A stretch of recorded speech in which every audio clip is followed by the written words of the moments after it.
because in the past few hours, Israeli media reports were the gate of the news, not from the Israeli military, but also from Hamas, from the Gaza Strip. These media reports, had stated that Yahya Sinwar was killed along with two other militants inside one of the main neighborhoods of Rafah. They said that the body of that man that was found inside these are the things which is happening in Gaza, and we are sharing to you this news so you may feel and understand what is happening there. Therefore, people must understand and learn from them. Whether it was the body of Yahya Sinwar or not. Until now, Hamas movement did not reveal any more details about the incident in Rafah, or that body was confirmed for Yahya Sinwar or not. But apparently, these Israeli media reports also emphasizing that Israeli officials are saying that 90% of the results will be field commanders were killed in the attack.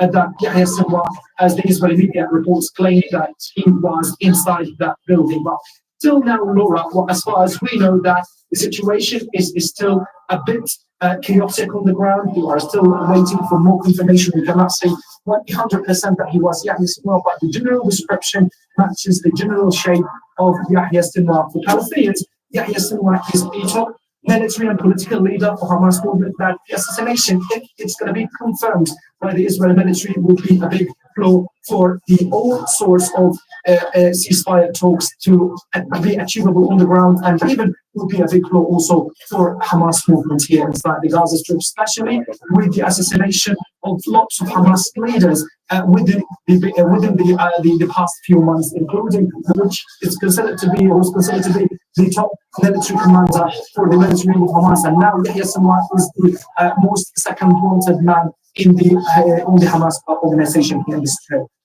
Tarek, perhaps you can give us an idea as to who might be able to replace Yahya Sinwar. He was a towering figure in Hamas. He was head of the political bureau, he was head of the military as well. Is there any other person in Hamas who is likely to take his place?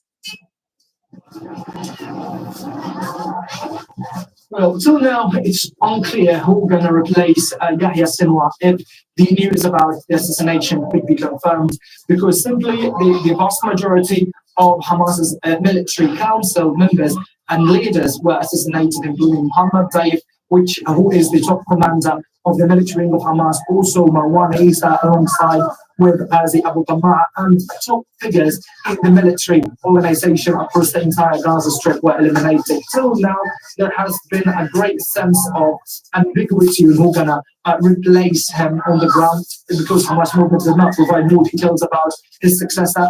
And as far as we know, that Yahya Sinwar has replaced Ismail Haniyeh in the leadership of Hamas movement. Now he has topped the leadership as Hamas's main political bureau chief, and now he had been killed according to the Israeli reports. But we are unable to verify who will replace him, because these procedures have been taken under very secretive conditions, especially among the military wing of Hamas, in coordination with the political branch of the movements in Gaza.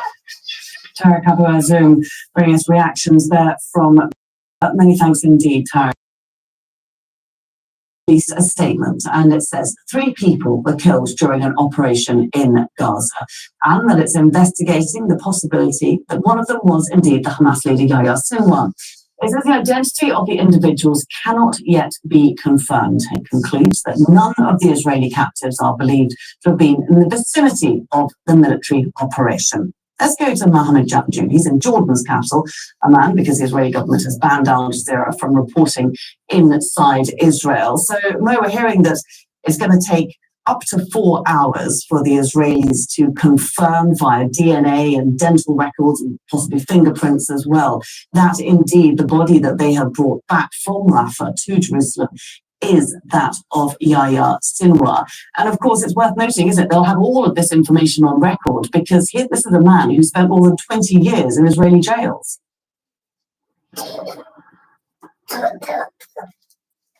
That's right, Laura. And we should first start by telling our viewers that there are reports in Israeli media right now that Israeli Prime Minister Benjamin Netanyahu is expected to give an address, whether it be live or by a video released perhaps on social media channels. But he is expected to give some type of remarks in the next hour, possibly in about an hour and 15 minutes from now. That's what we're hearing. No further details beyond that. We'd also heard a little while ago that the Israeli army spokesperson might be releasing some type of statement to the media at some point soon. But yes, as you said, the fact that the Israelis have DNA and fingerprints on file of Yahya Sinwar, this is something that will ensure the identification process takes than it normally would. Normally, you might have upwards of a day or two before they can confirm that.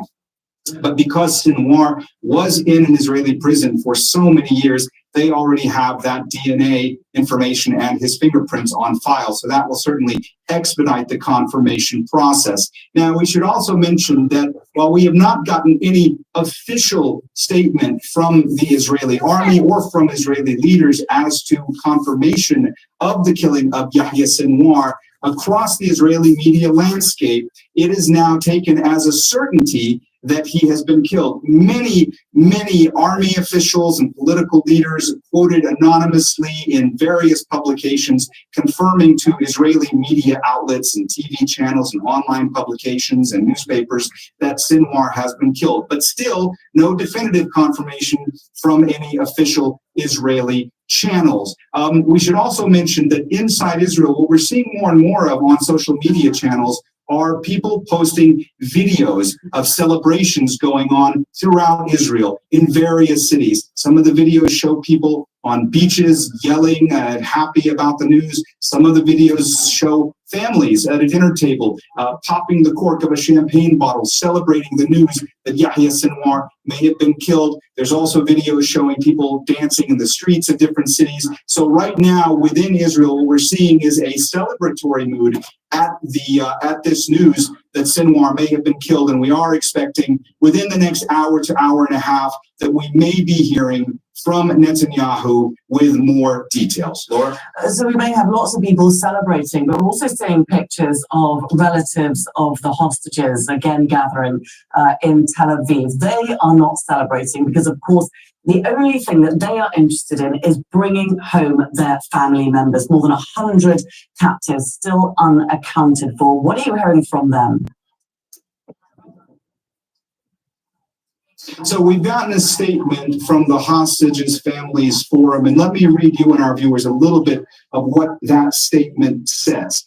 It says, the Hostages Families Forum commends the security forces for eliminating Yahya Sinwar. And then it goes on to say later, however, we express deep concern for the fate of the 101 men, women, elderly, and children still held captive by Hamas in Gaza. We call on the Israeli government, world leaders, and mediating countries to leverage the military achievement into a diplomatic one by pursuing an immediate agreement for the release of all 101 hostages, the living for rehabilitation and the murdered for proper burial. That's what we've heard from one of the main groups of relatives of those captives still being held in Gaza. And I should mention, Laura, that one of the more interesting aspects of what we're seeing in the past 20 minutes or so in Israeli media outlets is that there are more and more quotes from Israeli analysts who are close to the government that are saying that this is going to give Benjamin Netanyahu quite an opportunity to try to finalize some kind of a release of those captives, swapping for Palestinian prisoners. Many who are close to the government are suggesting that this is a moment that Netanyahu needs to take advantage of. Others are saying that there's going to be a great deal of political pressure on him by society in Israel, especially from those relatives of those captives that week after week, including tonight, are out there demanding that the government do more to release their loved ones. So that's something that we're going to be monitoring as to what exactly we hear from the prime minister. If indeed it is revealed and confirmed that Israel has killed Yahya Sinwar, what are the next steps that might be taken when it comes to a potential deal? Because we saw that after after the last, the previous leader of Hamas, Ismail Haniyeh, he was, of course, assassinated in Tehran in late July. And then a few weeks later, you had Yahya Sinwar, who had been elected as the leader of Hamas at that point. Yahya Sinwar was involved in this mediation effort to try to come to a ceasefire so that captives could be released in exchange for Palestinian prisoners. Now the question is, even if Israel wants to go ahead and enter into these negotiations, into a mediation once more, who exactly are they going to be speaking with now that potentially Sinwar has been eliminated? Of course, this is a question that's very much on the minds of those loved ones, of those captives who still remain in Gaza. Laura? Indeed, they are. Okay, Mojam Jim, many thanks indeed for the moment. Mojam Jim joining us there from Amman. Well, as Mohammed was saying, families of the Israeli captives have released a statement on X expressing appreciation to the Israeli military for the killing of Yahya Sinwar. They say the elimination of Sinwar is an important milestone on the way to the real victory. They go on to say Israel's negotiation team has now reached an immediate agreement to return all the captives home immediately. They call for the military achievement to be turned into a political one and strive for an immediate agreement for the release of all 101 captives. They say there is and will not be a complete victory without the release of all 101 abductees. And Yair Lapid, the leader of the Israeli opposition, has also posted on X saying Israel should take advantage of the opportunity for a decisive move regarding the abductees, strive for a comprehensive deal, and also offer monetary rewards and safe passage to anyone who brings hostages to our forces. Let's go to Daniel Levy. He's the president of the US Middle East Project. He's the former advisor in the Israeli Prime Minister's office. Joins us now from London. First of all, I just want to get an idea of your reaction to this news, if confirmed in the next few hours, that indeed Yahya Sinwar has been killed in Rafah in an open gunfight with the Israeli military. Well, I imagine that the Israeli Prime Minister will see this as unfinished business. You've already reported on the celebrations in Israel. At a human level, that is easy to understand. At a political level, I think the much bigger question is, what is the impact of this? And I think those who are suggesting that this will be a mission accomplished moment that will somehow lead us to a ceasefire haven't been paying attention. So you don't think that Netanyahu is in any mood to use this as an opportunity to bring the hostages home and wrap up the war in Gaza? Prime Minister Netanyahu is not at war with Yahya Sinwar. He is not at war with Hamas. Israel is at war with the Palestinian people. And that is why Israel has maintained a belligerent military illegal occupation, including the mass displacement of Palestinians for decades. I think we can expect, it's a Jewish holiday right now, so I'm not sure exactly when the Prime Minister will appear. I think there's a very decent chance that he will take the opportunity to speak to the nation sooner rather than later. And I think he will say this is an opportunity for the Israelis being held in Gaza to be released. He will claim that this is his priority, which of course it isn't. I think what Netanyahu will tell us will be a lot of vindication. He'll say, those who said we shouldn't go to Rafah, I was under pressure, I didn't listen to the Americans or anyone. Those who said that Philadelphia shouldn't be taken, the corridor that he made such a big deal of, Sinwar could have escaped if we hadn't taken Philadelphia. And then I think he will tell us that the hostages can now be returned if Hamas gives them up, hands in their weapons. He may even call on the Palestinian people in Gaza to rise up, we're freeing you.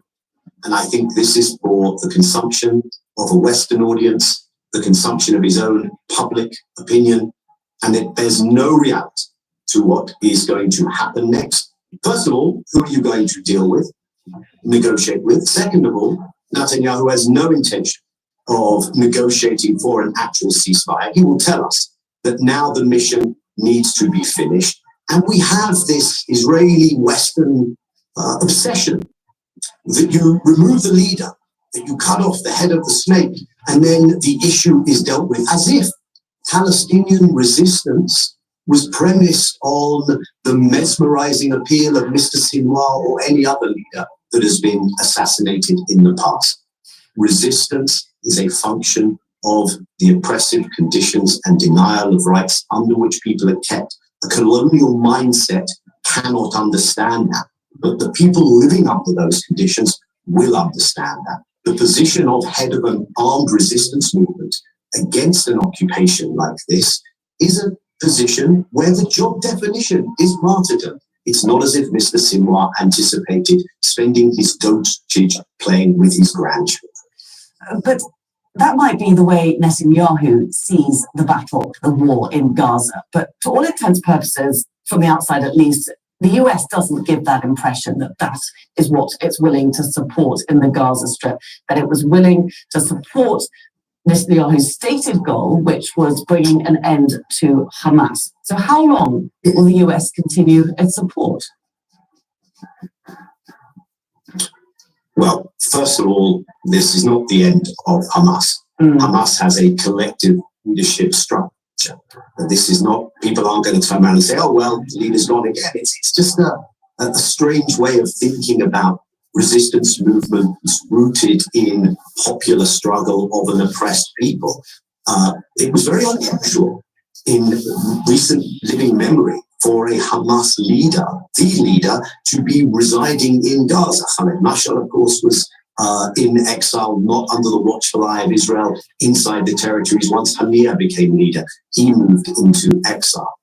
So if the US, if indeed the US wants to bring this to an end, it could have done that a long time ago. The US has stood by, has provided the weapons, has provided the diplomatic and political cover, and has supported the narrative of Israel as Israel has gone about the wholesale destruction, the scorched earth, and making unlivable of Gaza and much of the West Bank, the killing of 40,000 plus people. And I do not expect the US to lean in and use its leverage, because we just saw in the last couple of days a very cynical ploy by the administration by issuing a letter that says, if you don't do this in 30 days, which just happens to coincide with the American election. So we may, I don't want to get this wrong, we may hear the US saying, well, now we hope we can get to a ceasefire deal. We may hear people in Israel, including in the opposition, including the families who are being held in Gaza. But that is not the intention of Prime Minister Netanyahu. That is not why the residents of northern Gaza are being forced out and being starved at the moment. And this is a much different picture if you understand the ideology behind what Israel is trying to visit upon the Palestinians. Okay, Daniel Levy, many thanks indeed. We are going to go to the US now to get a sense of how they are reacting to this news so far. Daniel Levy joining us there from London. Many thanks indeed. Well, White House correspondent Kimberly Halkett joins us now from Washington, D.C. Now, Kimberly, we know that the Biden administration, Biden himself has been informed, the Pentagon has been informed. Have we seen any reaction yet? What we know is that the State Department will be discussing this in about 1 hour's time at the scheduled State Department briefing. So we'll be watching that carefully. We also know that, as you mentioned, the U.S. President Joe Biden has been informed. He is en route to a meeting, a 24-hour meeting in Berlin with German Chancellor, as well as the French President, and also the British Prime Minister. So we are watching carefully to see what further statements we might get, not only out of President Biden, but also the men accompanying him, the National Security Advisor Jake Sullivan and Secretary of State Antony Blinken. But in the midst of all of this, what we presume the United States will be asking in the midst of all of this is whether or not Israel will now consider scaling back its conflict, or it's Israel's war on Gaza, given the fact that one of the stated goals was to really, go after Hamas. Now that the chief has, we believe, been killed, that in fact, whether or not this will be enough for Israel, or whether or not this will continue. That is the first big question in the eyes of the United States. But the second is whether or not the United States will see this as having any impact on its efforts to try and secure a ceasefire. We know that right now, as of Tuesday, according to the National Security Council spokesperson Jake Sullivan, the talks were basically at a standstill. And according to John Kirby, the reason for that was, in the eyes of the United States, because Mr. Sinwar, the Hamas chief, had zero interest in those discussions. So the United States has always seen diplomacy as the best way to de-escalate the tensions in the broader Middle East, not just Israel's war in Gaza, or now as it has escalated to Israel's north into Lebanon, but in terms of also bringing the captives that were captured, some of which are Americans, back to their families. They see this as the best way of achieving that. And so from this standpoint, the United States has remained hopeful. We also know that in those discussions, even as the United States has not had direct discussions with Hamas, it has had discussions via Qatar and Egypt. And so as a result, we know that during those discussions, there has often been reference to Hamas having to get input from Mr. Sinwar in those discussions. Now it appears that there may be this opportunity to reignite and even try and achieve before the end of the term of Mr. Biden some sort of ceasefire, which we know has been a major goal of the U.S. president. It is a major goal, and with 3 weeks to go until a major U.S. election where it's currently standing neck and neck between Kamala Harris and Donald Trump, how important are events such as the potential death of the Hamas leader in Gaza? How significant are they in playing into the way people will choose to vote on November the 5th? There's no question that the ordinary American may not understand the true implications of this, but what they will understand is the desire to see a de-escalation of tensions in the Middle East. And if there is that broader message that is interpreted here in the domestic media, that is certainly going to be desirable from a political standpoint for the current administration, and could certainly help the prospects of Kamala Harris and her re-election campaign. There's no question that escalation in the Middle East is not popular on both the right and the left, because there has been a generation of war that Americans are not only tired of seeing in terms of their tax dollars going to, but also in terms of the needless death that Americans are tired of paying for, that they say simply does not align with their values. So for the most part, Americans are not supportive of seeing this escalation, regardless of which side of the political spectrum that you are on, and particularly among young people. And we've seen that in demonstrations across college campuses in recent months and over the past year. And so there's no question that this may be viewed as an opportunity for that de-escalation that so many Americans are hopeful for. Indeed. Okay, Kimberly, for the moment, many thanks indeed. We'll keep an eye out for that State Department briefing and other reaction there from the US as the day goes on. Kimberly, many thanks.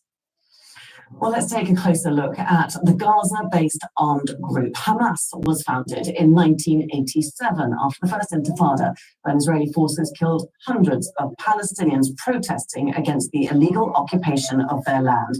The group's aim is to liberate Palestine. Its military wing, the Al-Qassam Brigade, carried out suicide attacks and launched rockets into Israel. But Hamas also focused on politics, and in 2006, it won legislative elections in Gaza.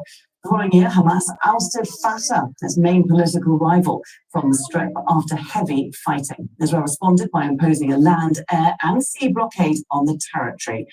Now, Hamas does not recognize Israel as a state, but in 2017 accepted the idea of a Palestinian state based upon borders drawn up in 1967. Then in October 2023, Hamas led attacks that killed 1,139 people in southern Israel. The Israeli military responded with indiscriminate bombing of Gaza, which so far has killed more than 42,400 Palestinians.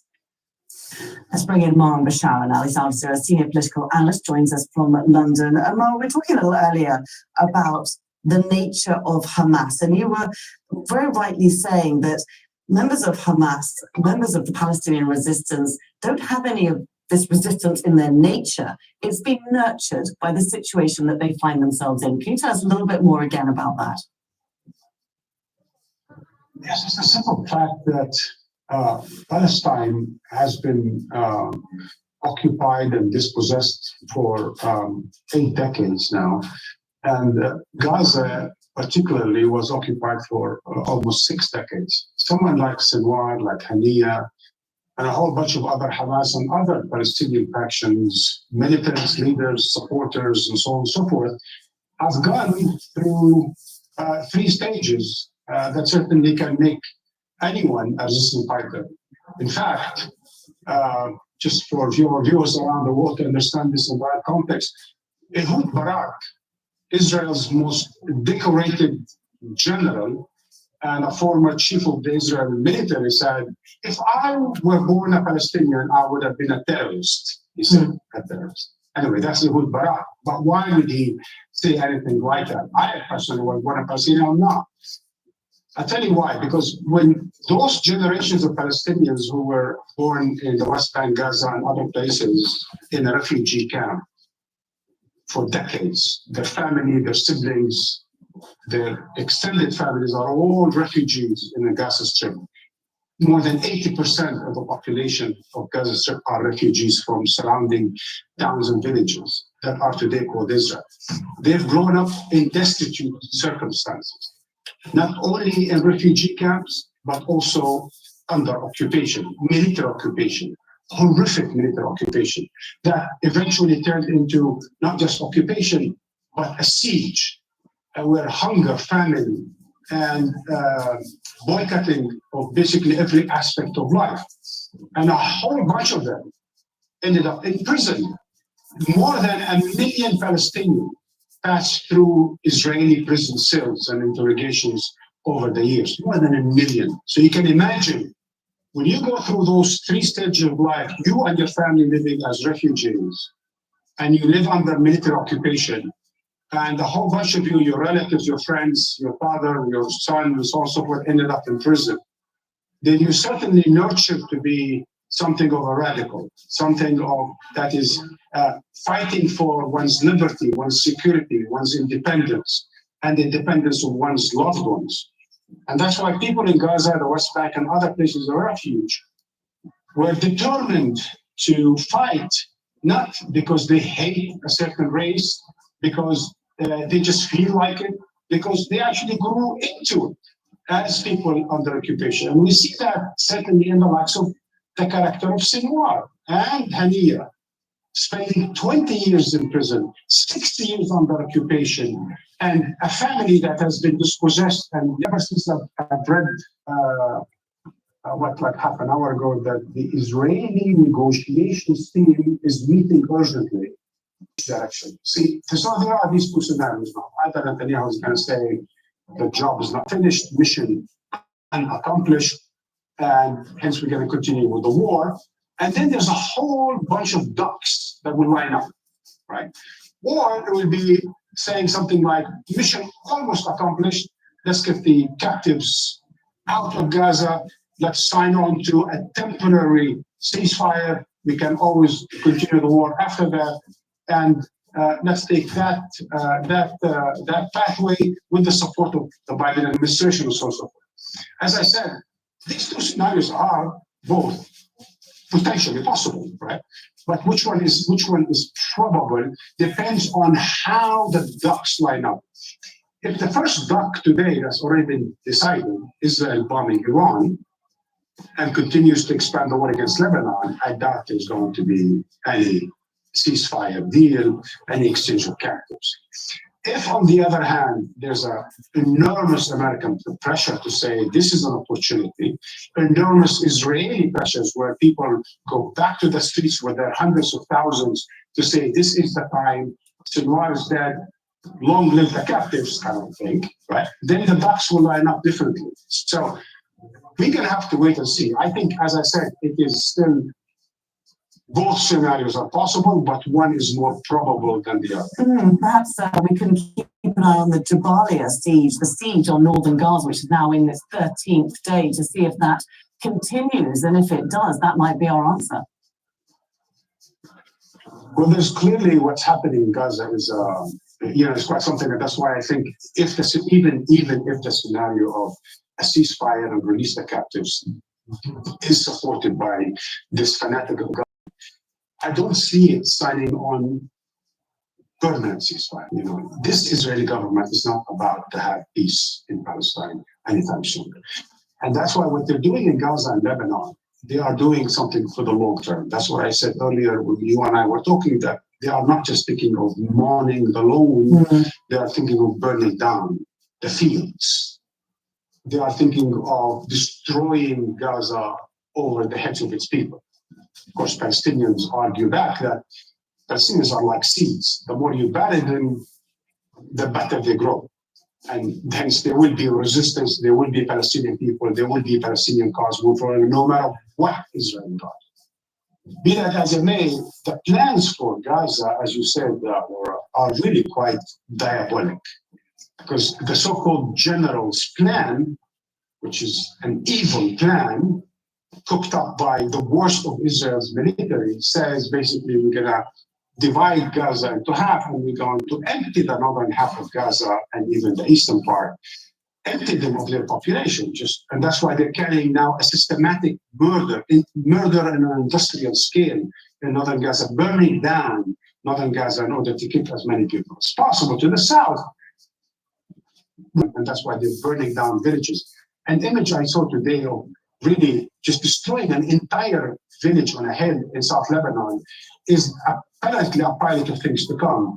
I've heard personally on Israeli TV advocates of emptying southern Lebanon from all its inhabitants. I've heard that on Israeli television being, proposed as the best way forward for the security of Israel.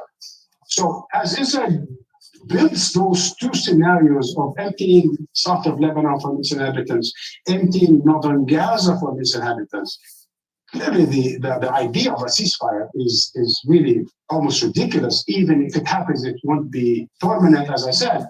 So if it's something that's going to be political now, just to support Biden-Harris or to support the captives' families or for something temporary, it's possible.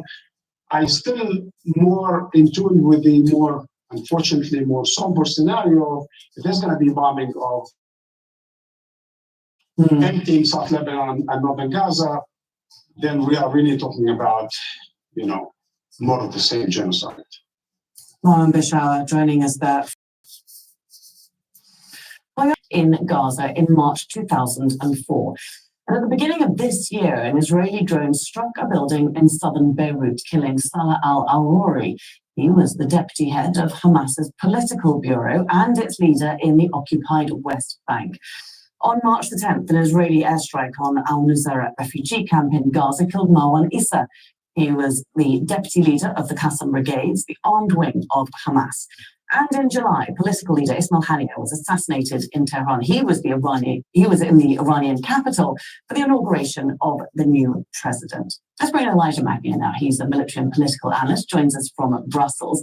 A long list there, Elijah, of assassinations of Hamas leaders. It appears, though, that in Yahya Sinwar's case, if indeed it is confirmed, this wasn't so much a targeted assassination as something of a surprise that the Israeli military did not expect to see him fighting out in the open in a gunfight in Rafah.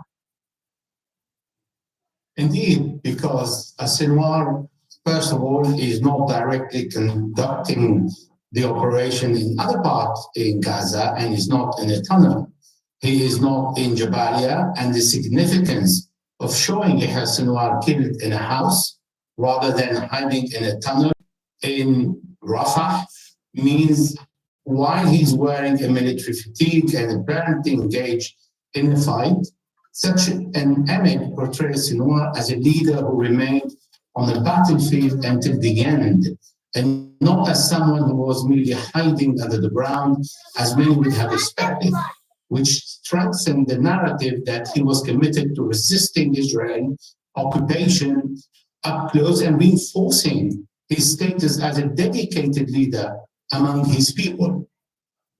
Well, what does that say then about Israeli intelligence in Gaza? Because we've seen that it's infiltrated Hezbollah extremely successfully for the Israelis. It's even infiltrated elements of Iran, but it does not seem to have infiltrated Hamas in Gaza. So how much more do you think the Israelis don't know? Well, the Israelis, at the beginning of every war, they exhaust all the bank of objectives by hitting all the collected information that they have been gathering for many years, including the commanders, the top commanders, the second level, even the operative and their families. This is what they have been doing by killing all these in Gaza and in Lebanon. And once they exhaust all these information, then they have to go and start looking for more information they can collect through electronic, through monitoring the communication, through human resource, etc. They don't know everything, and they did not expect to see a Sinwar, and the picture is telling us with only two of people with Hamas military commanders who are fighting in Rafah, where the Israelis have been operating for the last 6 months without finding a Sinwar, who is not sleeping in a tunnel, but sleeping in a house, as all the Hamas operative. So this is showing that the Israelis actually don't know everything, and it shows also that the people embrace the resistance and do not reveal the information that the Israeli would like us to understand, that many are collaborating with them. The Israelis also painted a picture of Yahya Sinwar surrounding himself with the captives, with the Israeli captives, to try and avoid being killed by the Israelis. That clearly also wasn't the case. Where do we think, what sort of conditions do we think that the captives are now being held?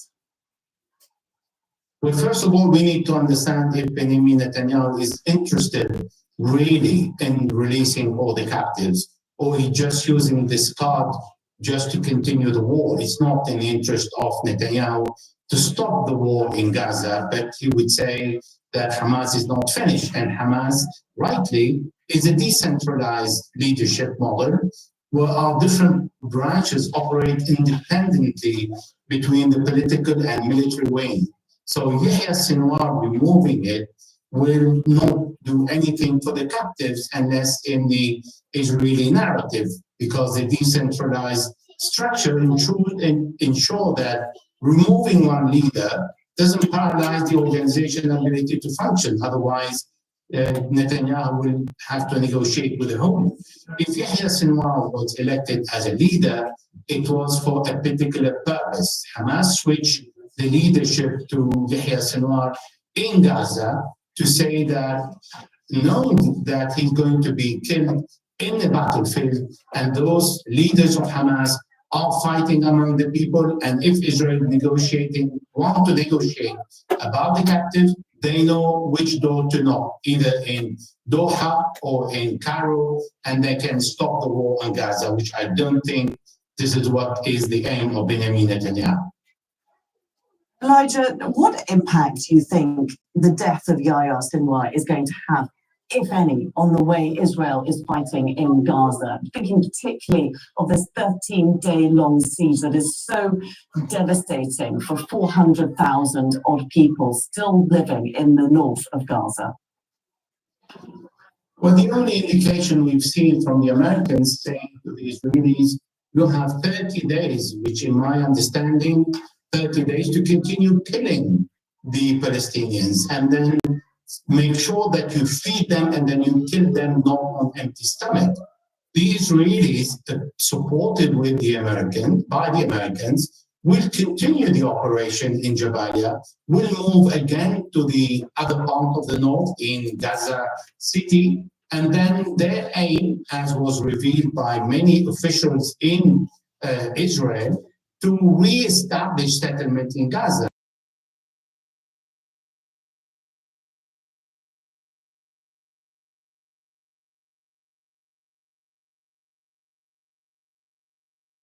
In Jabalia, the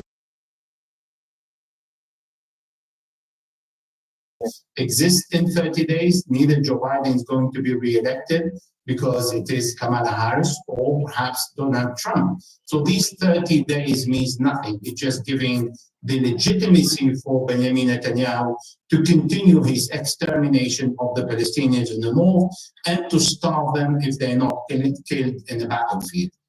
Elijah McNear, we really appreciate you taking the time to join us there from Brussels. Many thanks indeed. Let's go now to Tawhid Sadi. He's a specialist and writer in Iranian affairs. Joins us live from Tehran. I should think there's quite considerable reaction there in Iran. What have you been hearing and seeing? Well, actually, so far, there is no official reaction from the Iranian side, as it seems that they are waiting for official definitive confirmation for Hamas as for the reported assassination of Sinwar. We know that Hamas leaders, including Sinwar, they have good ties with the Islamic Republic, and we saw footages of Sinwar meeting the Iranian supreme leader back in 2011. So that's by itself saying, and I think this potential assassination ramps up the situation, which is already highly deteriorated. And at the same time, we see this constant threats by Israelis against the Islamic Republic that they're going to attack the country after the retaliatory action by the Iranian side. So under this circumstance, I think there are key impressions. First, Iran sees Hezbollah, Hamas, and all other parts of resistant front as a sort of interconnected structure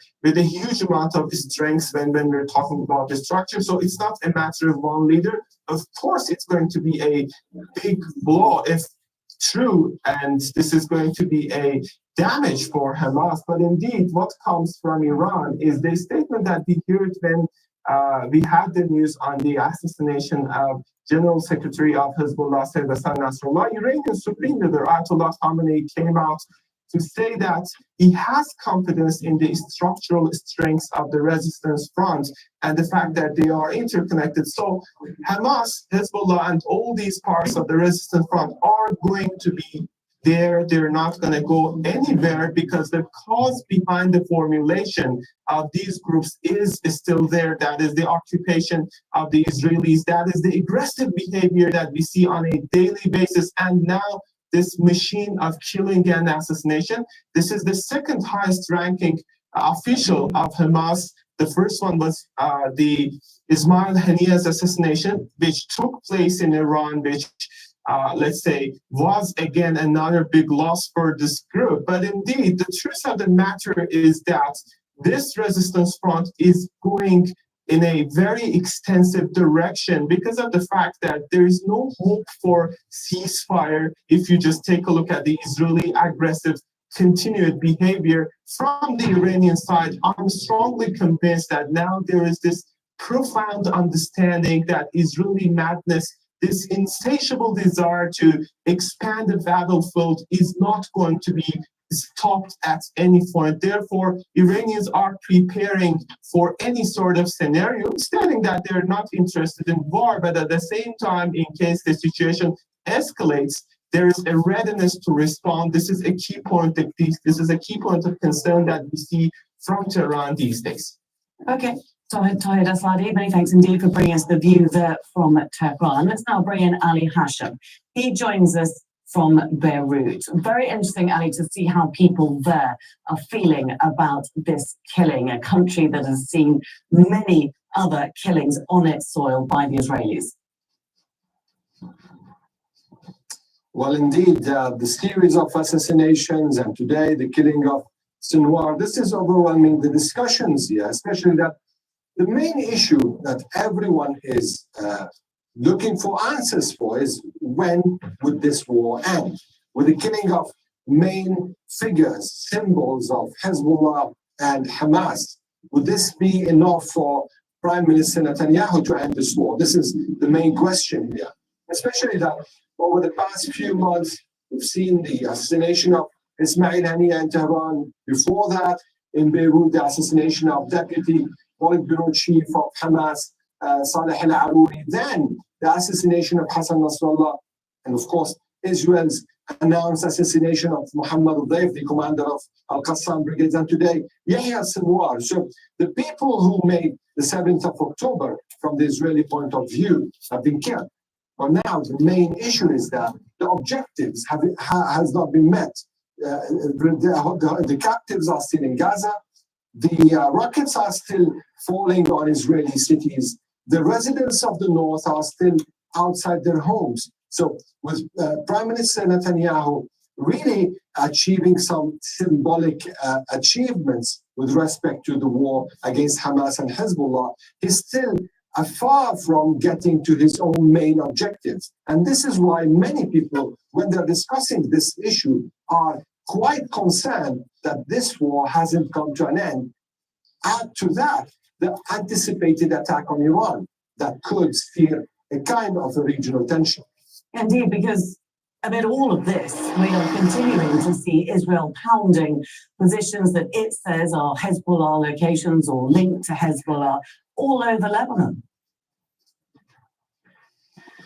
Well, pictures coming from South Lebanon, from Bekaa, from several areas are showing a kind of complete destruction of villages that are on the borderline. We saw yesterday the destruction of a whole village, Haibib, that has also a shrine there. It was completely destroyed by Israeli forces. Also, in Tyre, in Bekaa, we've seen several warnings for people to leave their buildings in Sidon, or to close to Sidon, the town of Wardaniya. And in parallel, the fight is also going on the border between Israeli forces trying to penetrate and get into the Lebanese territories more and more, because they're already in a few points, like 2 or 3 kilometers, but still Hezbollah fighters are facing the Israeli forces with a fierce resistance. And this is also showing that this multi-layered situation, whereas Israel is hitting several areas in Lebanon, including Beirut, just like yesterday, and fighting a war on the border, is just a kind of a hint that this war could take quite long to come to an end. Okay, Ali Hashem, many thanks indeed. Now we're just getting confirmation that we can bring our viewers. Israel's foreign minister has confirmed the death of Yahya Sinwar in Gaza. Just to repeat that news, that Israel's foreign minister has confirmed the death of Yahya Sinwar in Rafah in Gaza. This was during a firefight between the Israeli military and a number of Hamas gunmen. It seemed to take the Israeli military by surprise when they saw who they had killed, and they carried the body back to Jerusalem several hours ago. They then said that they were going to wait to do DNA tests, dental tests, even fingerprints on the body. Of course, they have records of Yahya Sinwar's details from the decades that he spent in Israeli jails. We have now got confirmation, and we can definitively say that Yahya Sinwar, the leader of Hamas, has been killed. Let's bring in Mohammed Al-Masri. He's a media studies professor at the Doha Institute for Graduate Studies. I mean, it's not going to come as a surprise. We've been talking about this for the past few hours, but let's get initial reactions to the fact that we now can definitively say Yahya Sinwar is dead, and we're going to start getting a lot of reaction from all around the world. Yeah, so one of the interesting things about social media is that these social media users get to work very quickly. And one of the things that they've been doing for the past 3 hours since news of this possible assassination or killing, as it were, broke, is that they've been posting videos of Yahya Sinwar at press conferences, at interviews, delivering speeches, and I've lost count now of how many times he's been saying, or he said, that his fear is dying in bed. His fear is dying of a disease. His fear is dying of a heart attack. He said repeatedly that he hopes to be killed in the field of battle, and he mentions specific weapons. In one speech, he mentions the F-16. You know, that's his hope, is to be killed by an F-16. And so the point that I'm making is that he wanted to die a martyr. Hamas is going to celebrate this. So are other Palestinians and those who are sympathetic to Hamas. They will declare this a kind of victory. It's going to galvanize the resistance. It's going to, I think, create more of a spirit of resistance, right? On the other hand, Israel is also going to clearly sell this as a victory because they've gotten one of the people that they've wanted to get from the very beginning. So this is one of those rare opportunities where you're going to have both sides effectively celebrating, but for very different reasons. Indeed, and so I'm just looking, we're getting some lines in from Israel as we expect, as you know, this news gets confirmed that indeed Yahya Sinwar has been killed in the past few hours in Gaza, and we're just getting a lot of, you said, talking about social media, there are a lot of comments on social media. We've got a member of the Knesset, a former member of Israel's Security Cabinet, Benny Gantz. He's said on X, and we're bringing this to you via Google Translate, and it says, I would like to congratulate the IDF, that's the Israeli army fighters, who led to the killing of Sinwar today. This is an important achievement with a clear message. We will pursue our enemies to the end, anytime and anywhere. It's quite a long message. He goes on to say, the circle is closed, but the mission is not over. The IDF will continue to operate in the Gaza Strip for years to come. Another series of achievements, the elimination of Sinwar, must be taken advantage of to bring about the return of the abductees and the replacement of Hamas's rule. On this day, he says, we will also remember the painful price of the war, all the murdered and martyrs, and we will strengthen all our heroic soldiers who have been working for over a year in all arenas to assure that never again. The one sentence that I really draw out of that line is that he is saying the IDF, the Israeli army, will continue to operate in Gaza for years to come. This is not over. It's not over. I mean, one way or the other, this is going to continue, right? But I don't think we should dismiss the possibility. I don't think we should dismiss the possibility that there's some kind of a diplomatic resolution, at least a temporary one. Because, as I said in an earlier interview, there is an opportunity here for Israel. That doesn't contradict what he's saying, because the Israeli military is going to remain in Gaza. That's clearly one of their objectives. Okay, you just mentioned the Israeli military. Sorry, just going to jump in then on it, because we're just now getting confirmation from the Israeli military saying that the Hamas leader, Yahya Sinwar, was killed on Wednesday in an operation in southern Gaza Strip. We've now had confirmation from the Israeli foreign minister, also the Israeli military. It is definitive. You were saying, we were talking about that this actually doesn't necessarily change anything on the ground in Gaza. Right. Well, I think we have to consider the fact that there are multiple paths forward here. There are multiple paths forward. One is the one that has been laid out by several analysts, and it's the one that I tend to agree with. My best guess is that there's more war, there's more genocide, that Israel continues until it achieves its quote-unquote total victory, right? They're already fully engaged, not only in Gaza, but also in Lebanon, and they're likely going to strike Iran, right? So that's the most likely scenario. But I don't think we can dismiss outright the possibility that Israel views what has happened today as an opportunity, and that specifically Netanyahu views this as an opportunity to declare victory. The mission is accomplished moment. He could call for a snap election. He would likely win because his polling numbers were already soaring before this news, and they're going to likely be higher after this news of this killing of Yahya Sinwar, right? One other point on this that I think is important to bear in mind, and that is that Gaza has been effectively destroyed. As Norman Finkelstein said in a recent interview, he said Gaza is gone, right? The UN put a report out 6 months ago now, saying that it would take 80 years to rebuild Gaza. It will take about 14 years just to remove the unexploded bombs from the earth. So Gaza is gone. This is just a reality. And I still think that the key point, I think the Israelis believe that there's a chance that as soon as a ceasefire is reached, that the Gazans will be lining up at the borders to be received as refugees in other countries. There's no healthcare system to speak of. There are no schools. There are no residential buildings. What do people do in the midst of rubble and unexploded bombs? If that's Israel's calculation, then they will have already won, because they will already have achieved their ethnic cleansing. If not the entire Gaza Strip, then they will have achieved ethnically cleansing at least a significant portion of it. Keeping in mind that many Palestinians have already left. Estimates suggest that perhaps 200 to 300,000 Palestinians have already made their way out of Gaza. Difficult to blame them. Because they're exhausted, right? People are just wanting to survive. So based on that calculation, it's possible. I'm not saying it's the likely scenario. I don't want anyone to misinterpret what I'm saying, but it is possible that Israel views this as an opportunity. We get our hostages. They'll say we get our hostages back, right? We can say that we killed Yahya Sinwar, Mohammed Deif, Ismail Haniya. Of course, they've also degraded. They will say they've degraded Hezbollah, and they're also going to likely get the ethnic cleansing of at least a significant part of the Gaza Strip.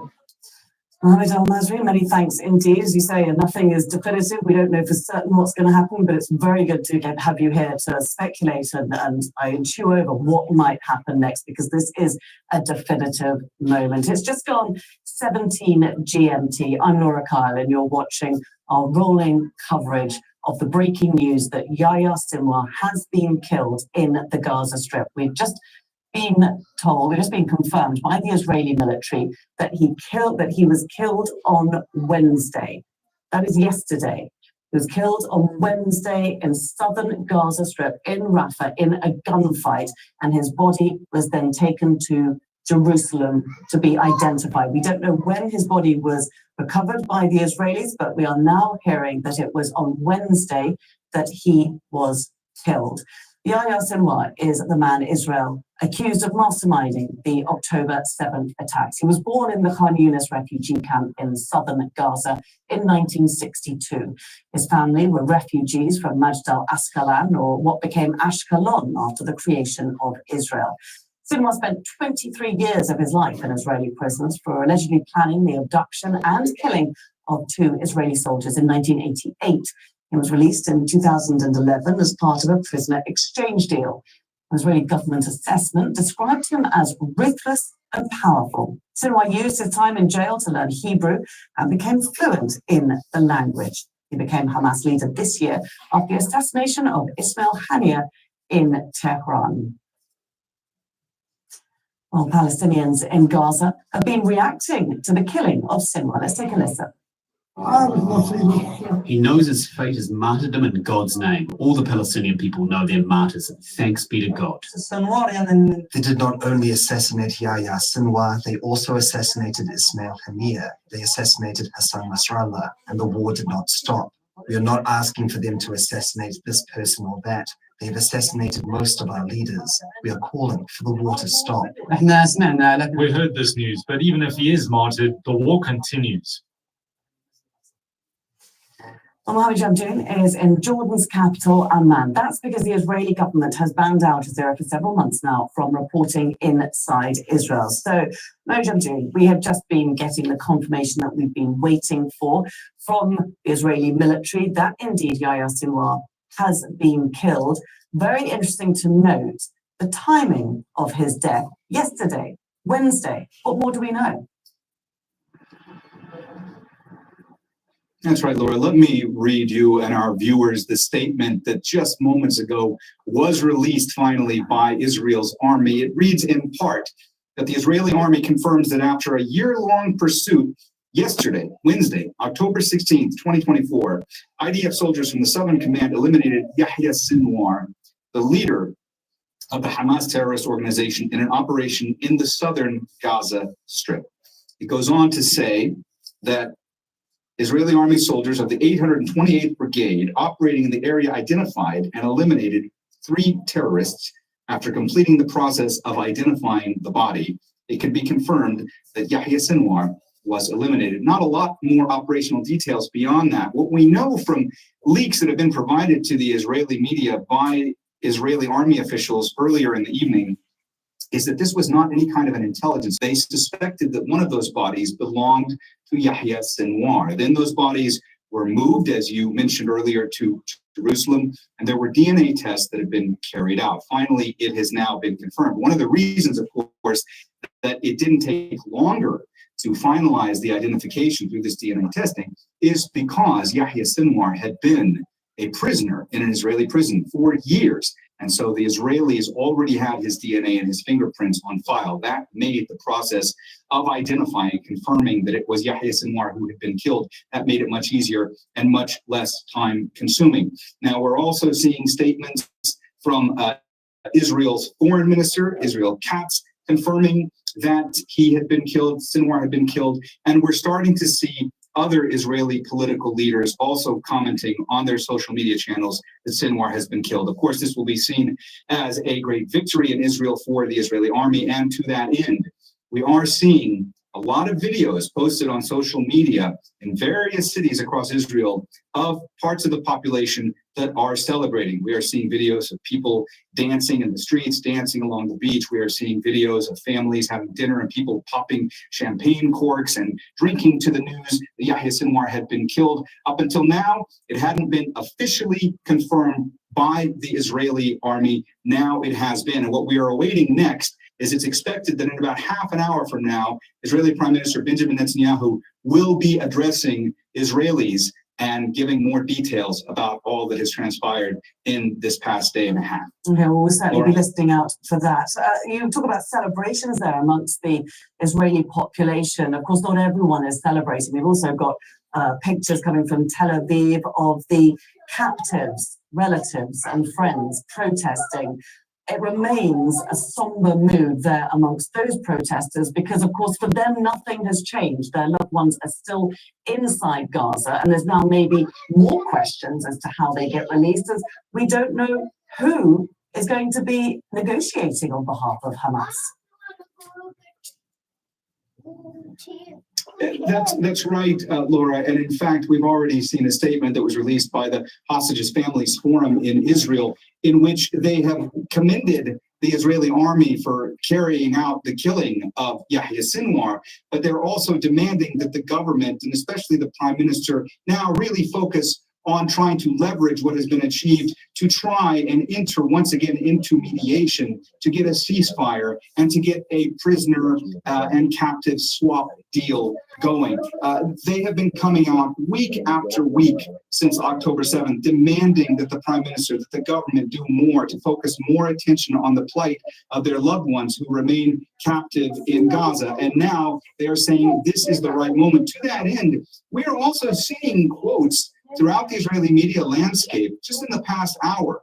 A lot of Israeli political analysts who are close to the government are starting to suggest in various articles that Netanyahu is going to be facing a lot of pressure in the days to come to try to come up finally with some type of a ceasefire deal so that those captives can be released. There are other analysts who are saying this is the perfect moment for him to try to go ahead and enter into mediation once more and get this deal done. One of the things that people in Israel have considered this past year is they have said in poll after poll that the only way that they will see what Israel has done when it comes to its war on Gaza as a total victory is if Israel is able to finally get the remaining captives back to their loved ones as well. So that's of Israel's population. The question now is, will Netanyahu want to expend political capital to actually do this? And beyond that, another important question is who exactly will be talking on behalf of Hamas. In late July, of course, there was the assassination of Ismail Haniyeh, the previous leader of Hamas. That happened in Tehran. He had been the person at the forefront of negotiations before that. Once he had been assassinated, then you had Sinwar.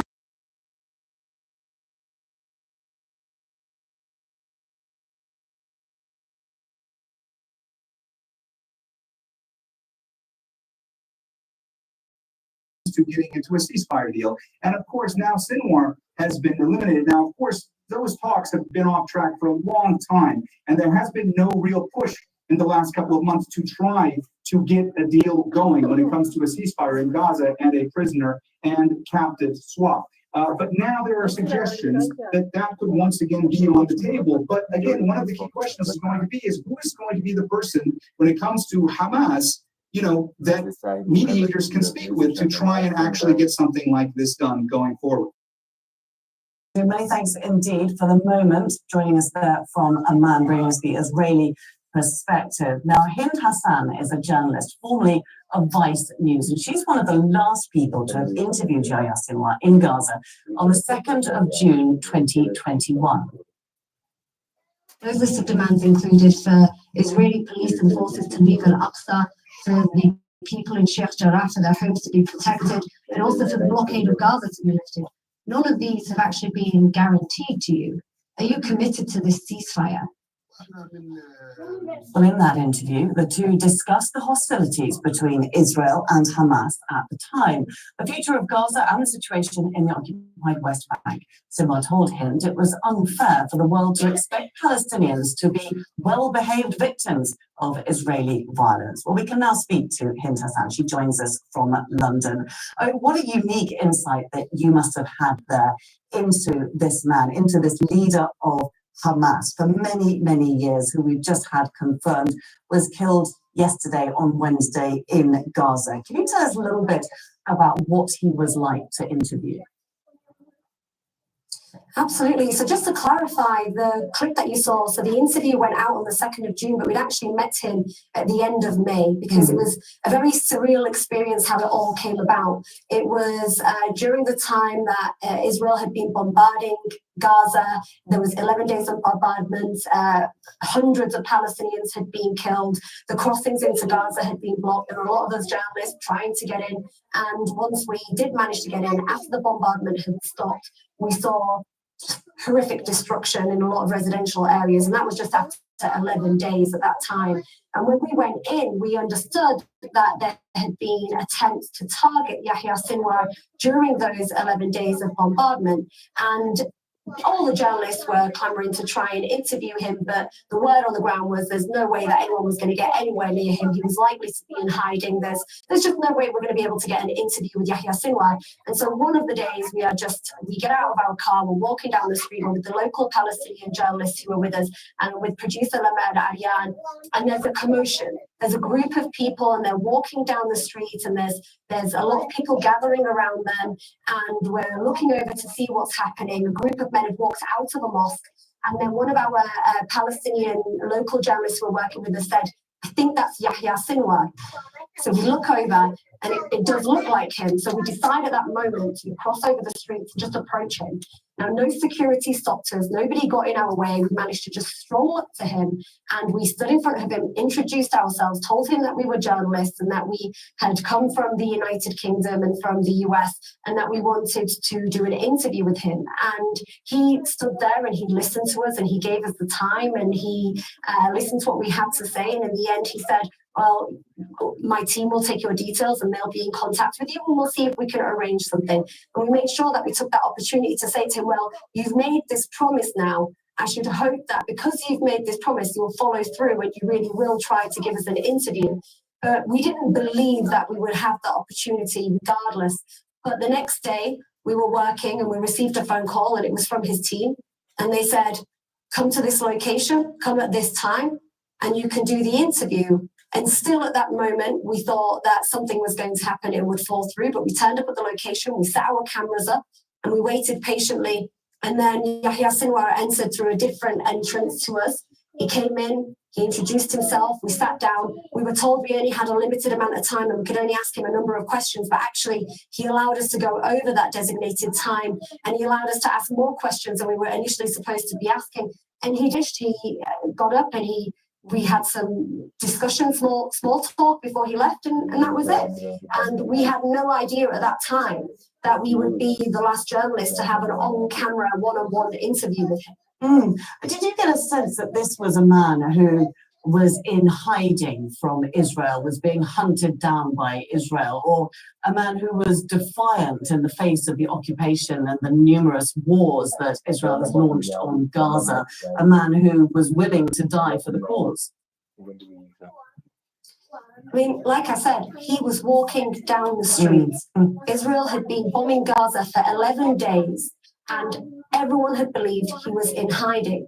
He was walking down the streets in full view. People were around him. I walked up to him. He had no idea who I was.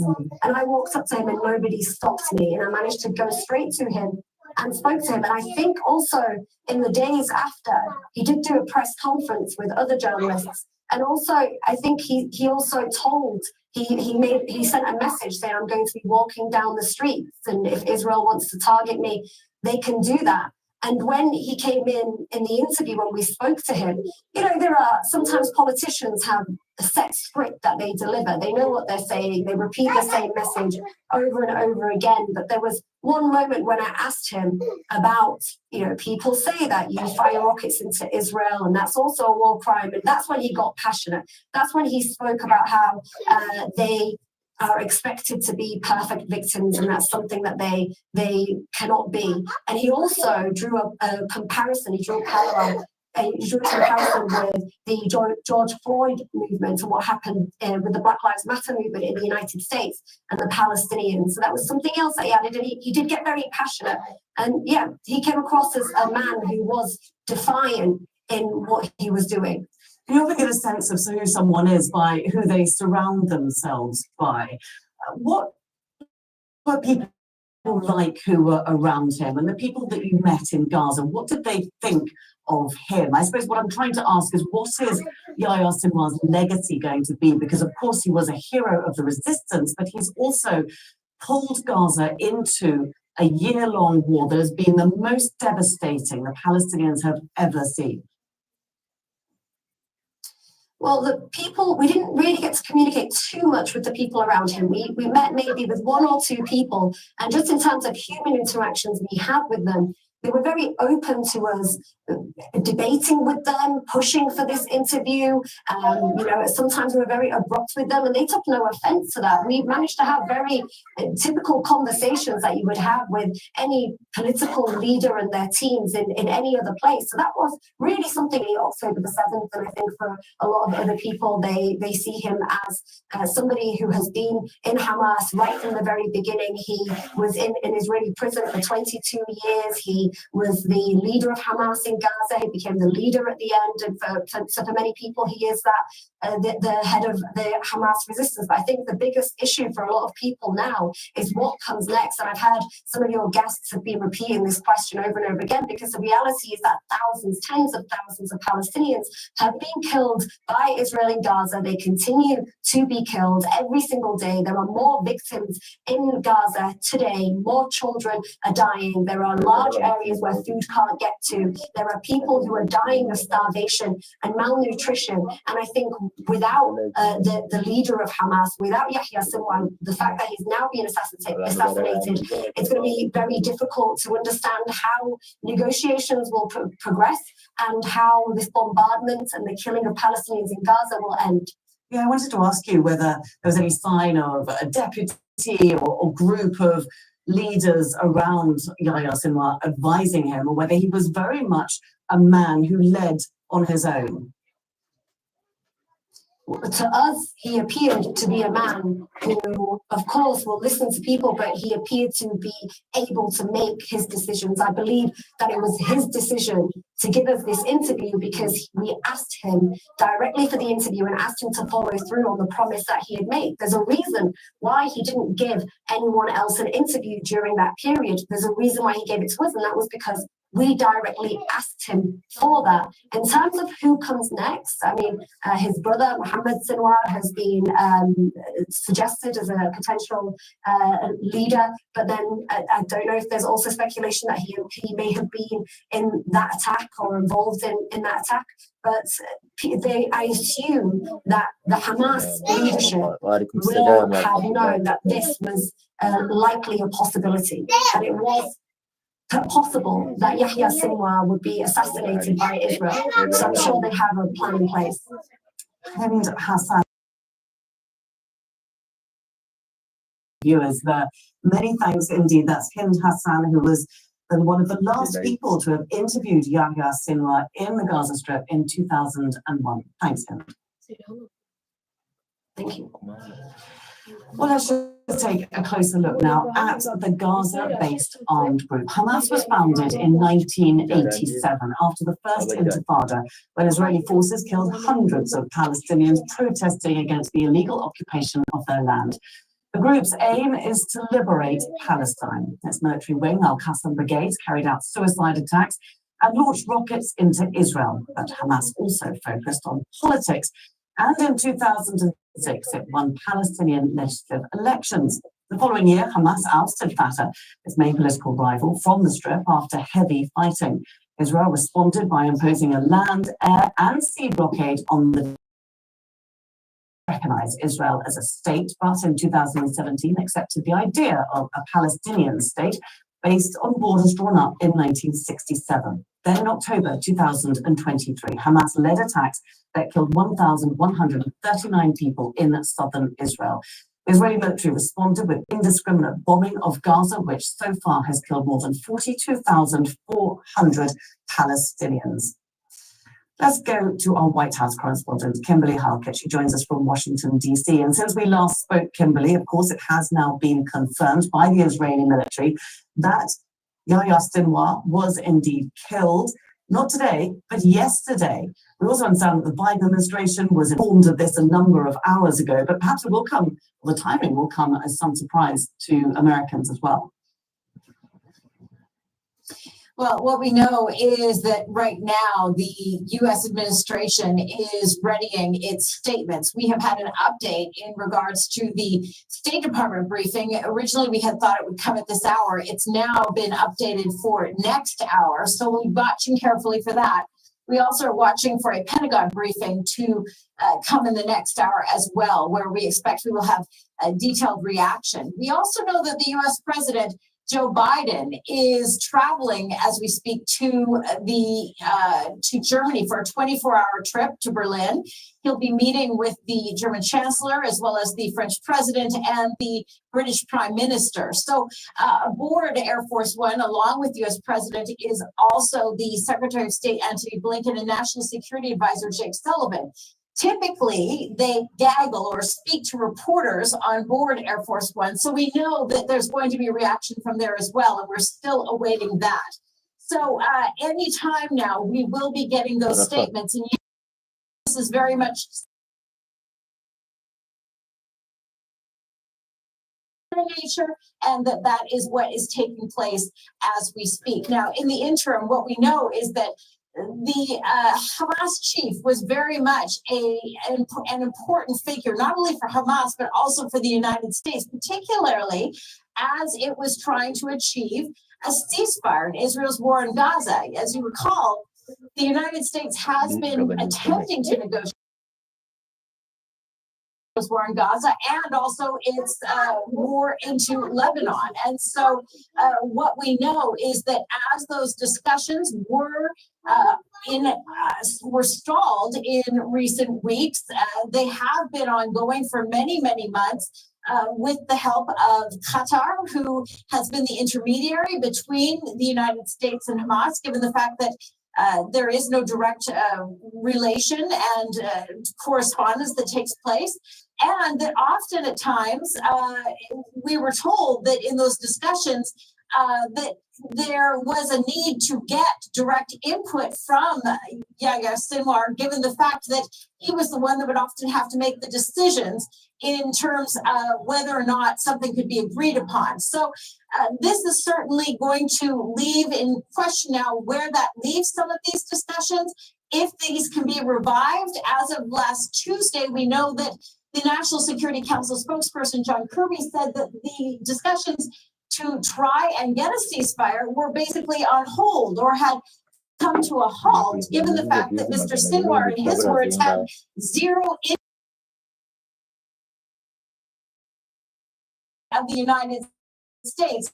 Diplomacy and these discussions to only bring down tensions, but also to bring captives, which include Americans, home or back to their families. Kimberly, we're just seeing the first pictures coming out, being released of Yahya Sinwar's body. We've heavily blurred his head. I've seen the original photo, and it is a gruesome sight with gunshot in the head. It's certainly not something we want to be showing our viewers, but these are the first pictures that we are now showing of Yahya Sinwar following that gunfight that we are told happened yesterday in southern Gaza in Rafah. I think it's probably worth mentioning, we haven't done so yet, that the US actually had designated Yahya Sinwar as a terrorist since 2015. Can you tell us a little bit more about the circumstances around that?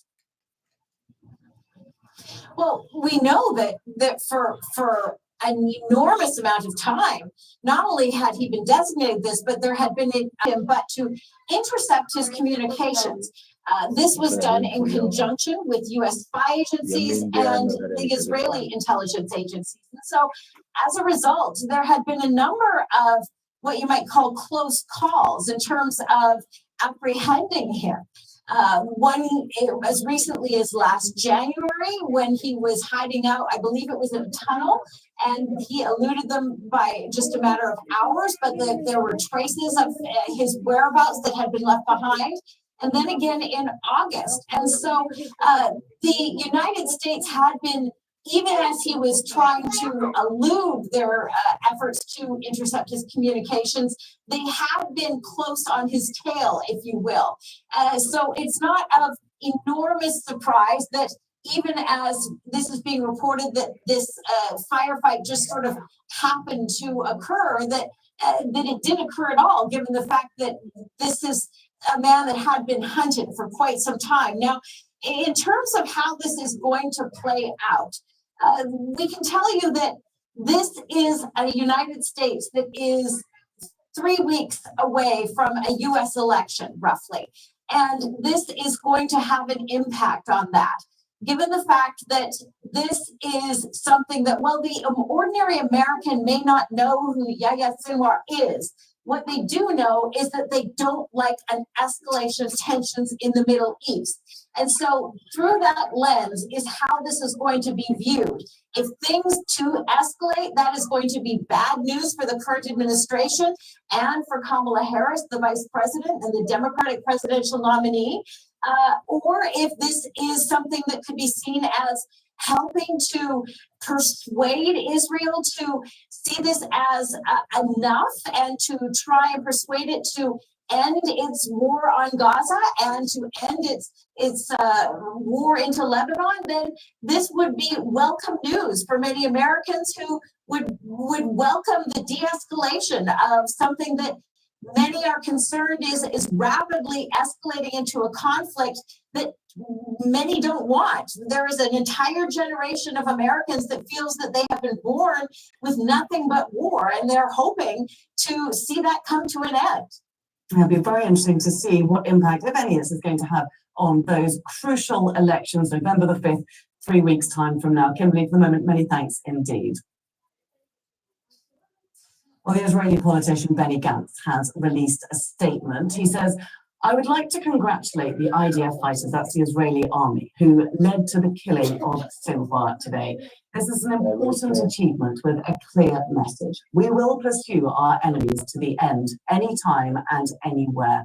The circle is closed, but the mission is not over. The IDF will continue to operate in the Gaza Strip for years to come. And now a series of achievements and the elimination of Sinwar must be taken advantage of to bring about the return of the abductees and the replacement of Hamas's rule. On this day, we will also remember the painful price of the war, all the murdered and the martyrs, and we will strengthen all of our heroic soldiers who have been working for over a year in all arenas to ensure that never again.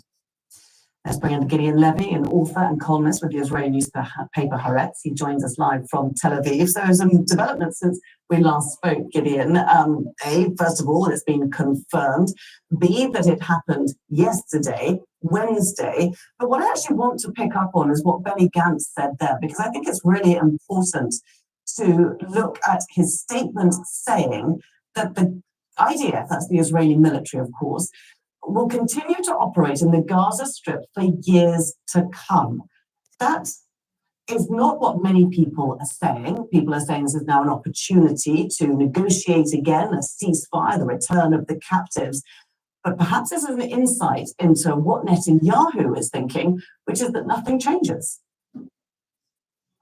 which also shows you that there is no real opposition in Israel. If one of the most dominant figures in the opposition, the one who has the biggest chances to succeed, Netanyahu, You guys keep subscribing, like, share. So we are going to proceed with this news. Yeah. And therefore, all the talkings now about a deal, which are very justified, obviously, ignore one fact that Netanyahu does not want and is not ready to withdraw. What do you make of the intel, Israel's intel in the Gaza Strip? Because it certainly differs from its intelligence in Hezbollah, which it's managed to successfully decapitate, according to many analysts, in Lebanon. It took Israel a year of fighting in Gaza, many years before that, as our correspondent Kimberly Halkett was saying. The US was also very keen to see Yahya Sinwar captured or killed. And now, finally, he is in an open firefight, not through an assassination, a targeted assassination, but almost by accident. What does this say about the state of That's also a proof to the limits of Israel's intelligence in the Gaza Strip, which is quite surprising, by the way, because Israel was present physically in Gaza for so many years.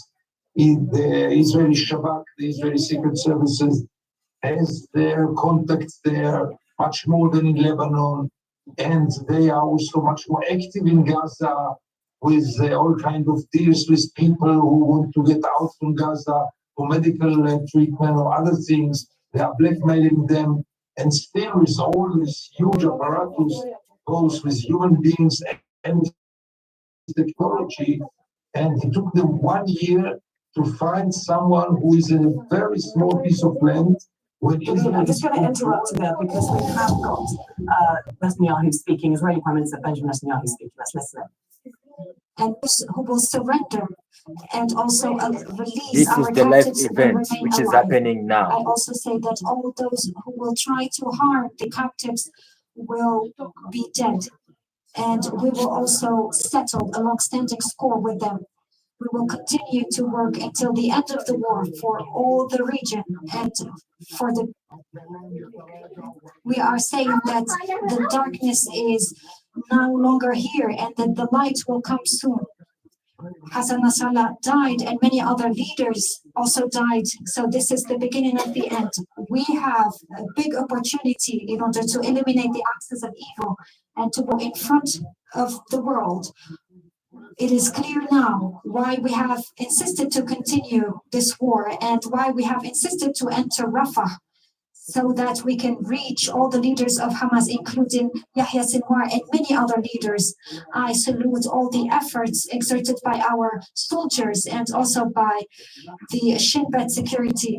We have demonstrated today that all those who try to harm us, this is what happened to them, and how the forces of good can always beat the forces of evil and darkness. The war is still ongoing and it's costly. And I express my sincerest condolences to all the families of the soldiers who died. They are heroes, especially during the last days. We are closer to victory. As King David said, I will eliminate all my enemies and I will not go back before achieving victory. People of Israel, we are currently at war and a lot of challenges are still facing us. And we have to remain resilient and we need to stand firm on our ground and to continue to fight. And with the blessings of God, we will achieve victory. Let's bring back Gideon Levy, who was listening in to the Israeli Prime Minister Benjamin Netanyahu making his first statement since the confirmation of Yahya Sinwar being killed in Gaza. What struck me, or many things struck me actually, first of all, this will not rule Gaza and that this is an opportunity for people to free themselves. But he also justifies the military, the Israeli military, going into Rafah, because this, of course, is where that gunfight happened, where Yahya Sinwar was killed. Also, if we remember, this was the US's red line, wasn't it? The red line that came to nothing in the end. but it said that the Israelis could not go into Rafah, into a ground operation where many people were sheltering, and that there was a red line for the US. The Israelis did so anyway. Now Netanyahu is taking this as justification. Yes, absolutely, without any surprises. As I said before, his declaration that Netanyahu has no intention to put an end to the war and no intention to withdraw from Gaza. And now he can see it as a proof to his policy, namely that all men without a deal can be ignored by him, because for him the hostages are not the first priority from the very beginning. And I think that he follows his ideology. It's not only his personal interests, as people tend to think, it's also his ideology, namely believing only in living on the sword and only living on controlling by military force the Palestinian people. No other way is open in his eyes, and here we see it in.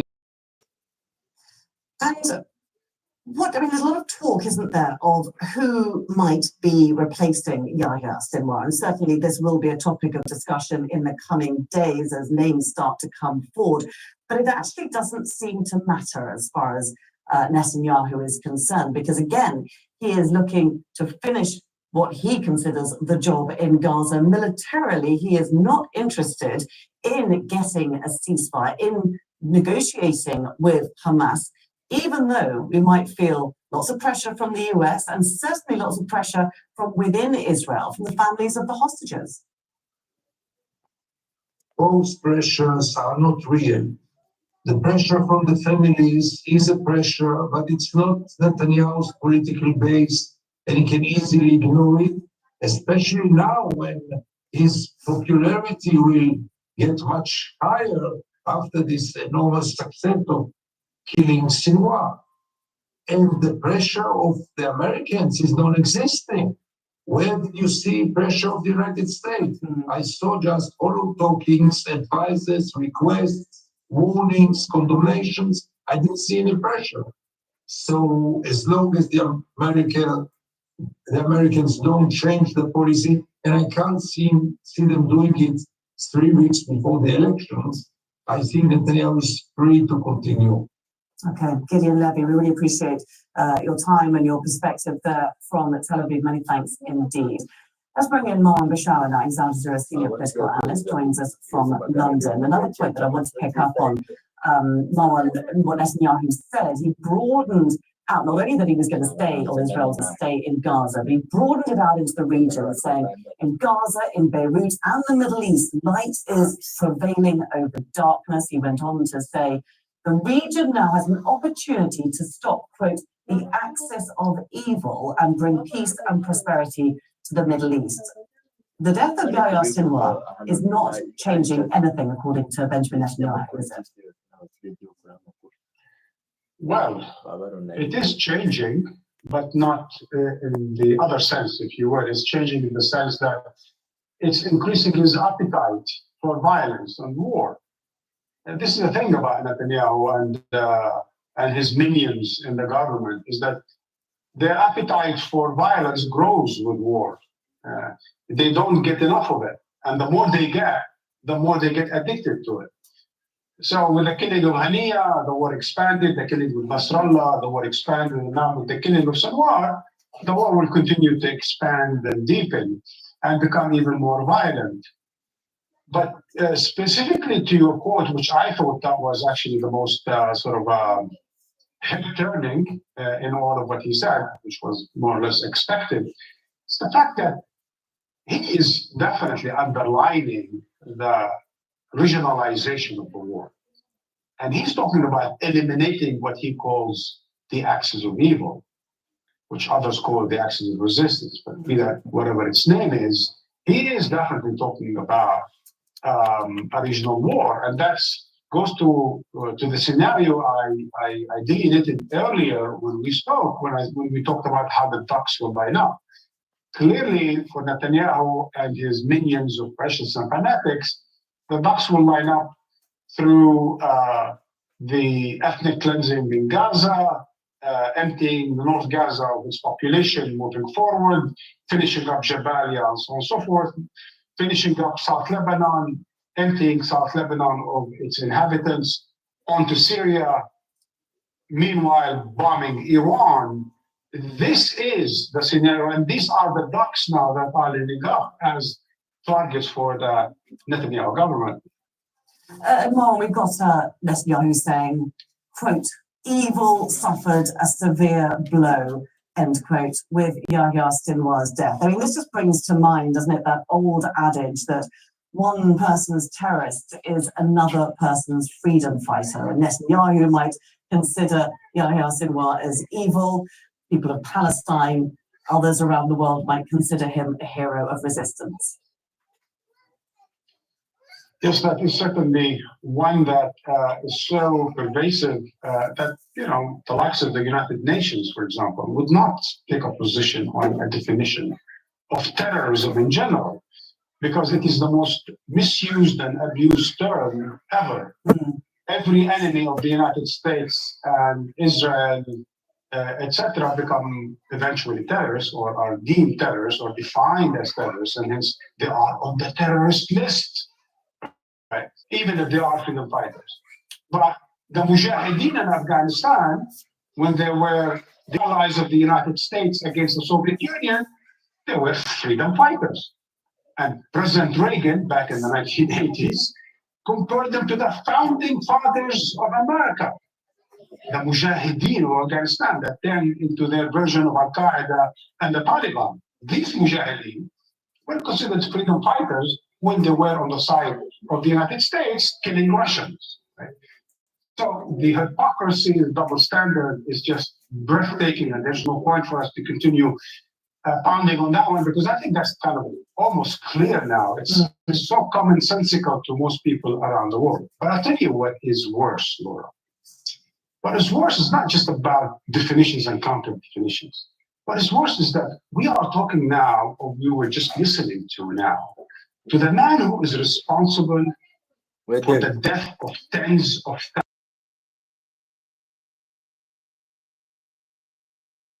thousands since last October, and he didn't. And he could have called it in spring or the summer. He never did. He could have accepted, as Hamas accepted, American conditions. He didn't. This man is responsible for genocide. He is responsible for the killing of tens of thousands, including more than 15,000 children. This is not a terrorist per se. We're not talking about retail violence here, killing one person there, one innocent people there or the other. He's killing tens of thousands of innocent people. This is a war criminal on a huge scale. Yeah, please subscribe. And this is the end of our live streaming. Thank you. He is being pursued by the International Criminal Court's prosecutor.